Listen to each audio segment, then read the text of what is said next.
Today, we will talk about a hidden and painful part of history. It's about how black male slaves were treated unfairly and hurt by their white women owners. This part of history is not talked about much, and here's why. Even though there were stories about how black women slaves were mistreated, the stories about black men were often kept secret. Why? Because if people knew how some white women treated their black male slaves, it would raise many questions and make some people very uncomfortable. Some white women secretly took their black male slaves to their homes, hiding this from their husbands. If people found out, it would make the white men, especially those who believed in white supremacy, feel embarrassed and angry. It would make them question their wives' loyalty and could hurt their pride. But it's important to know that these white women not only mistreated black male slaves in secret, but also did other unfair and hurtful things to them. In this world, not only men but also women owned slaves. These women, often called planter-class women, held significant power. They could buy, sell, and own slaves just like men. Even though they couldn't vote or hold office, they had this one significant power that gave them control over the lives of many black people. A historian named Stephanie Jones Rogers wrote a book called *White Women as Slave Owners in the American South*. In her book, she explained that white women were not just passive bystanders in the business of slavery. They were active participants. They bought and sold black people, making money from their labor and suffering. From a young age, white girls in these families were taught how to be slave owners. They were given black slaves as gifts on special occasions like Christmas or their birthdays. There are stories of young white girls receiving slaves when they turned 16 or 21. Some even received slaves as babies, showing just how deeply ingrained this practice was in their society. One particularly shocking story involves a woman who was given a black slave when she was just 9 months old. How could a baby understand what it meant to own another person? It's clear that these girls were taught from a very young age that they had power over black people, shaping their minds to see black slaves as less than human. One of the most disturbing aspects of this story is the sexual exploitation of black male slaves by white women. While we often hear about the horrors inflicted by white men, the actions of white women were just as devastating. These women used their power to force black male slaves into non-consensual sexual relationships. Harriet Jacobs, who was once a slave herself, wrote a book called *Incidents in the Life of a Slave Girl*. She shared how planters' daughters would take advantage of male slaves. These young women, raised to see black people as property, used their power in terrible ways. The black male slaves had no choice but to obey, as refusal often led to brutal beatings or even death. One of the most horrifying figures from this time was Madame Marie Delphine Lalaurie. She lived in a grand mansion in New Orleans, Louisiana. Her cruelty knew no bounds. She tortured her black slaves in ways that are hard to imagine. She gouged out their eyes, punched holes in their skulls, and allowed infections to fester in their wounds. One day, a fire broke out in her mansion. Neighbors rushed to help, but they noticed something strange. Madame Lalaurie was trying to save her valuables without the help of her slaves. When asked about their whereabouts, she told everyone to mind their own business. But the neighbors heard faint moans and screams from the attic and decided to investigate. What they found was a scene of unimaginable horror. The attic was filled with the bodies of black slaves. Some were dismembered and others were pinned to tables or confined in small cages. It was clear that Madame Lalaurie had been torturing them for her own sadistic pleasure. Interestingly, there are few detailed accounts of white women involved in slavery. This omission is intentional, aiming to avoid the embarrassment that continues to affect white men today. White women were active participants in the slave economy, not just onlookers.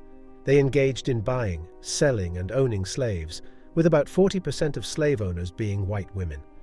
The more slaves a woman owned, the more power and influence she held. Often parents would pass down more slaves than land to their daughters, as slave ownership was closely tied to the identity of white Southern women. This was because after marriage, land would go to their husbands, but women often retained ownership of slaves. Before the Civil War, American white women faced significant restrictions. They couldn't vote and became their husband's property upon marriage, severely limiting their freedom and mobility. Despite enduring mistreatment and infidelity, they were expected to remain cheerful, obedient, and loyal. For white women, slavery offered a sense of power and autonomy. Many actively participated in the slave trade, owning multiple slaves to maintain their social status. Legal battles were fought to retain ownership of slaves, with many white women prevailing in court due to the belief that slavery equated to freedom. Historians previously downplayed the role of white women in slavery, but recent research provides a clearer understanding. Accounts collected through initiatives like the Federal Writers Project shed light on the lived experiences of black individuals. These narratives revealed that white girls were indoctrinated early in the practices of controlling and owning enslaved people, perpetuating the cycle of slavery across generations. In the antebellum South, many young women learned societal norms from their close family members, including female relatives like cousins, friends, mothers, and grandmothers. They understood that upon acquiring property, it would typically transfer to their husbands upon marriage unless they took steps to retain control. Therefore, these young girls were taught the importance of safeguarding their wealth, regardless of their future husbands' capabilities. As white women matured and became eligible to own slaves, their elevated social status granted them significant authority over these individuals. This enabled them to exert control over the lives of those they owned, sometimes resorting to verbal or physical exploitation. Southern households aimed to mimic the hierarchical structure of slave society, desiring to acquire more servants at reduced costs. Growing up during this era, white girls witnessed their parents exerting control over their black slaves and learned to mimic their behavior. They were taught to adopt a strategic and calculated approach, fully understanding the consequences of their actions. Accounts from historical sources like "They were her property" vividly depict life during that time. For example, the book recounts instances such as Lizzie Ann Burwell, a 3-year-old who demanded her father harm a black slave and obtain new maids for her. Fathers often bestowed additional slaves upon their daughters, effectively transferring ownership to them. Legally, married women were not recognized as property owners due to the coverture doctrine, which merged the legal identity of married couples under the husband's authority. However, despite women's limited legal and political standing, they employed various strategies to assert control over property, including prenuptial agreements and legal instruments like deeds of trust and gifts. In Louisiana, women could establish separate marital estates if their husbands displayed poor financial management. Essentially, the antebellum South operated under two concurrent systems, a patriarchal structure and a framework granting white women legal and financial influence, despite the limitations imposed by coverture. Southern families found ways to bypass or ignore these limitations, enabling women to wield power over property and, consequently, over their black slaves. During the 19th century, there was a prevalent misconception regarding white women, painting them as delicate and sheltered individuals confined to the home, shielded from the harsh realities of the world outside. However, historical evidence from diverse sources denies this notion, revealing the active involvement of white women in the slave markets of that era. Despite the prevalence of slavery, women took part in buying and selling black slaves, often arranging transactions within their local social circles from the comfort of their own homes. Due to their significant influence, white women played a crucial role in shaping a distinct market for enslaved wet nurses. Some felt compelled to separate black women from their families to care for their own children. Reports suggest that white women, particularly those who frequently gave birth, saw enslaved black women as a solution to ease their domestic burdens. Depending on their financial status, white women had the flexibility to hire, borrow, or purchase enslaved wet nurses, allowing them the freedom to socialize while others tended to their newborns. Unfortunately, not all white women treated their enslaved individuals with compassion. Some exhibited extreme brutality, necessitating intervention from their husbands. Wealthy white women often invested in enslaved men and women to exploit them for reproduction, thereby increasing their slave population. Historical records document instances where white women would force black male slaves into sexual relations. Although the nature of these relationships varied, they typically involved coercion, manipulation, and the inherent power imbalances in the master-slave dynamic. Some white women slave owners engaged in sexual relationships with their black male slaves to assert dominance and control. They used their position as slave owners to pressure or force the slaves into sexual encounters, exploiting their vulnerability and lack of autonomy. These relationships were often non-consensual and driven by the white women's desire for power and personal satisfaction. However, during slavery, black slaves were not considered humans and were not allowed to come near or touch their white masters due to deep-seated contempt. Interestingly, white women would ignore this contempt because of their sexual desires. Black male slaves were not only allowed to come near, but also to touch and engage sexually with white women, showing a different side of these interactions. Some white women slave owners pursued sexual relationships with black male slaves to fulfill their desires or seek companionship. While there may have been instances of genuine affection or emotional attachment, these relationships were fundamentally unequal and shaped by the racial hierarchies of the time. The nature of these relationships varied depending on the circumstances. Some encounters took place secretly, concealed from public view due to the societal taboo surrounding interracial relationships. Secret rooms existed where white women would call black male slaves for these interactions. However, in other cases, these relationships were more overt, with white women openly taking black male slaves as sexual partners, or even engaging in long-term romantic involvement with them.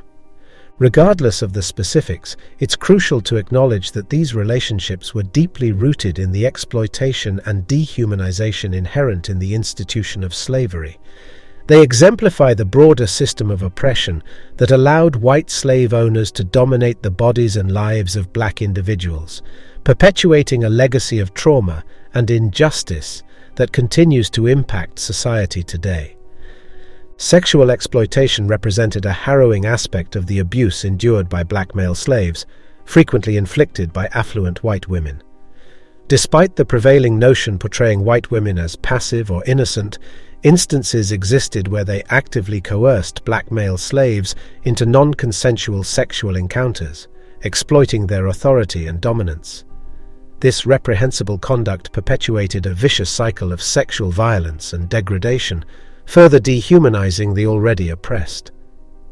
Harriet Jacobs's autobiography, Incidents in the Life of a Slave Girl, provides a stark example of such exploitation, detailing how daughters of plantation owners exploited vulnerable black male slaves under their control for sexual gratification. Jacobs's account underscores the predatory nature of such behavior, which cannot be construed as consensual but rather as sexual abuse. It highlights the pervasive sexual control wielded by plantation mistresses and elite white women, mirroring the actions of their male counterparts. Additionally, white women employed threats of false accusations of mistreatment to assert dominance over slaves and enforce compliance with their desires. Various factors may have motivated such sexual exploitation, ranging from boredom or sexual frustration to an unconscious attempt to compensate for their lack of agency in other aspects of their lives.